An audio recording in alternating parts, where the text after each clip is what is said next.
तुमच्या सगळ्यांच्या चेहऱ्यावर एकच प्रश्न आहे की ह्या बंद खोलीत खून झालाच कसा. खिडक्या आतून बंद होत्या, दरवाजाला कडी होती, तरी मग तो खुनी आत आला कसा आणि गेला कुठे.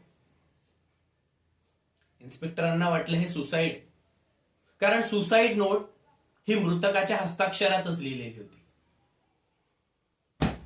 पण मिस्टर कुलकर्णी, तुम्ही एक गोष्ट विसरला. ज्या व्यक्तीला रात्री झोपेच्या गोळ्या घेण्याची सवय असते ती व्यक्ती सुसाईड नोट लिहिताना शब्दांमध्ये चुका करणं शक्यच नाही. ती नोट तुम्ही लिहिली नाही, तर ती नोट तुम्ही मृताकडून आधीच लिहून घेतली होती एका कोऱ्या कागदावर. तुम्हाला काय वाटलं? रक्ताचे डाग पुसले म्हणजे तुम्ही केलेला गुन्हा सुद्धा पुसला जाईल? अहो, तुम्ही एक गोष्ट विसरला. त्या रात्री पाऊस पडत होता. तुमच्या बुटांना लागलेल्या लाल मातीचे ठसे अजूनही तुमच्या कारच्या डिक्कीमधून ओरडून ओरडून सांगतायत की त्या वेळेला तुम्ही तिथेच हजर होता. मर्डर करणं सोपं आहे, पण मर्डर परफेक्ट ठेवणं अशक्य.